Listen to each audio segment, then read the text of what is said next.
ایک نوجوان شادی کی پہلی رات دیر تک گھر نہیں آیا۔ ماں بار بار دروازے کو دیکھ رہی تھی کہ بیٹا کب آئے گا۔ ماں کی خواہش تھی کہ میں اور نئی دلہن اور بیٹا اکٹھا کھانا کھائیں۔ جتنی دیر ہوتی جاتی ماں کی پریشانی میں اضافہ ہوتا رہتا۔ سردی کا موسم تھا اور ماں کی عمر بھی زیادہ تھی۔ ماں کی سردی جب حد سے بڑھ جاتی تو 5 منٹ کے لیے کمرے جاتی تھی اور پھر واپس ہو جاتی تھی۔ ایک دفعہ جب ماں کمرے میں چلی گئی تو بیٹے نے بازار سے اچھا کھانا لایا اور اس کھانے کی وجہ سے لیٹ بھی ہوا تھا۔ بیٹا سیدھا اپنے کمرے میں چلا گیا اور بیوی کو کہا کہ میں بازار سے آپ کے لیے اچھا کھانا لایا ہوں۔ بیوی نے کہا کہ ٹھیک ہے، لیکن آپ کی ماں نے بھی روٹی نہیں کھائی۔ میں ماں کو بلاتی ہوں تاکہ کھانا بھی کھائیں اور انہیں معلوم بھی ہو جائے کہ ان کا بیٹا گھر آ گیا ہے۔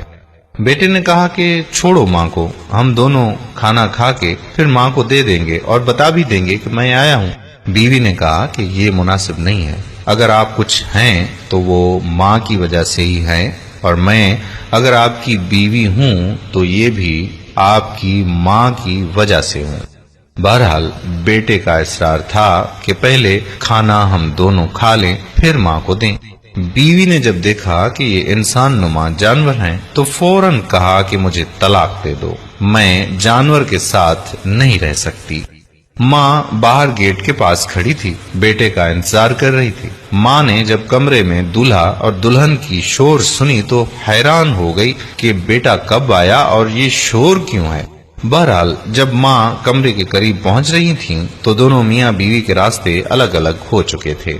بیوی نے اپنے ماں باپ کے گھر جا کر کچھ عرصے کے بعد دوسری شادی کر لی، اور بوڑھی ماں اس صدمے کو برداشت نہ کر سکی اور دنیا سے رخصت ہو گئی۔ انا للہ و انا الیہ راجعون۔ اس بوڑھی ماں کے بیٹے نے بھی کچھ عرصے کے بعد دوسری شادی کی۔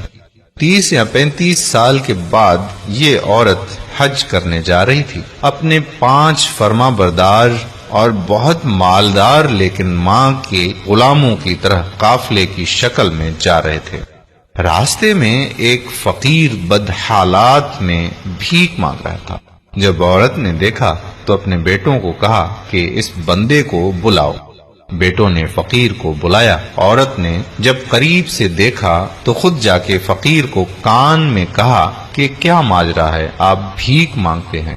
فقیر نے کہا کہ ساری عمر بہت پیسہ کمایا، ابھی جب بوڑھا ہوا ہوں تو بیٹوں نے گھر سے نکال دیا ہے اور ابھی مزدوری نہیں کر سکتا تو مجبور ہو کر بھیک مانگ رہا ہوں۔ عورت نے کہا کہ میں آپ کی پہلی بیوی ہوں، آپ کو اپنے عمل کی سزا مل گئی اور الحمدللہ، اور مجھے اپنے عمل کی جزا۔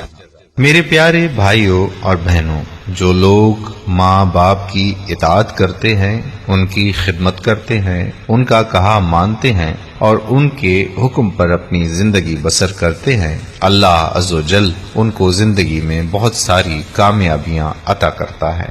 میرے پیارے بھائیوں اور بہنوں، اگر آپ نے ابھی تک ہمارا پیج پیارا اسلام لائک نہیں کیا تو ابھی سے لائک کر کے فالو کر دیجئے، اور ساتھ ساتھ ہمارے یوٹیوب چینل پیارا اسلام کو بھی سبسکرائب کر دیجئے تاکہ ہم ایسی مزید معلوماتی ویڈیوز آپ تک پہنچاتے رہیں۔ جزاک اللہ خیرہ۔ السلام علیکم ورحمۃ اللہ وبرکاتہ۔